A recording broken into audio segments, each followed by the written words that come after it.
Cricketer Ravindrasinh જાડેજાના પિતા અનિરુદ્ધસિંહ જાડેજા અને બહેન નયનાબા જાડેજા મતદાન કરવા પહોંચ્યા હતા. નયનાબા અને પિતા અનિરુદ્ધસિંહ જાડેજા દ્વારા મતદાન કરવામાં આવ્યું હતું. ગુજરાતમાં આજે લોકશાહીના પર્વ લોકસભાની 25 સીટ માટે ત્રીજા તબક્કાનું મતદાન થઈ રહ્યું છે. ત્યારે દિગ્ગજ નેતાઓ, ધારાસભ્યો, લોકો આ પર્વને મનાવતા મતદાન કરવા પહોંચી રહ્યા છે. ત્યારે ક્રિકેટર રવિન્દ્રસિંહ જાડેજાના પિતા અનિરુદ્ધસિંહ જાડેજા અને બહેન નયનાબા જાડેજા પંડિત દીનદયાળ વિદ્યા ભવન જામનગર ખાતે મતદાન કરવા પહોંચ્યા હતા અને પોતાના મતાધિકારનો ઉપયોગ કરતા તેમણે મતદાન કર્યું હતું. બસ આજે મેં મતદાન કર્યું છે કારણ કે મત આપવો એ મારો અધિકાર છે અને લોકશાહી પર્વમાં આ ખૂબ મહત્વનું અને તમારો પવિત્ર મત યોગ્ય જગ્યાએ પડવો ખૂબ જરૂરી છે. આપના માધ્યમથી હું પણ કહેવા માંગીશ કે સતત 30-40 દિવસથી અમે લડાઈ લડી રહ્યા છીએ. નારી અસ્મિતા માટે, નારી સન્માન માટેની લડાઈ લડી રહ્યા છીએ. તો હું જામનગરની જનતાને એ જ અપીલ કરીશ કે આપ બસ મત દેવા જાઓ ત્યારે ખાસ યાદ રાખજો કે તમે તમારું ભવિષ્ય કઈ દિશામાં નક્કી કરી રહ્યા છો.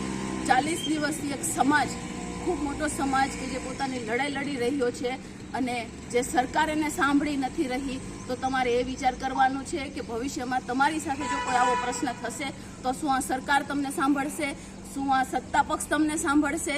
તો તમારે એ જ વિચારીને મતદાનમાં તમારો મત નાખવાનો છે કે તમારે ભણેલો ગણેલો કોઈ વ્યક્તિ જોઈએ છે કે જે લોકો માટે, લોકોની વચ્ચે રહેતો હોય અને સતત ખેડૂતો માટે અને એના પ્રશ્નો માટે અવાજ ઉઠાવતો હોય. તો તમારે આવા લોક નેતાની જરૂર છે કે સત્તામાં બેસીને ફક્ત એસી રૂમમાં આરામ કરતા નેતાની જરૂર છે. પંચાયતમાં મતદાન કરવા આવ્યો છું.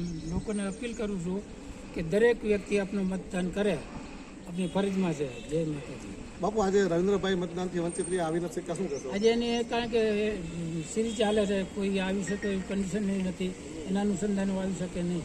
રાજપૂત સમાજ આ વખતે મતદાનમાં વધારે એક્ટિવ દેખાય છે કારણ કે અસ્મિતાની લડાઈ હતી અમારી. આજે અસ્મિતાની સવાલ હતો, છતાં આજે અમારે મજબૂર થઈને આ વસ્તુ કરવી પડે છે.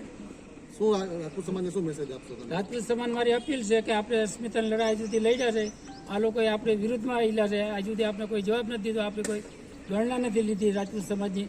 માટે રાજપૂત સમાજની અપીલ છે કે આપ સમજીને વિચારીને મત કરવાનો છે, મતદાન.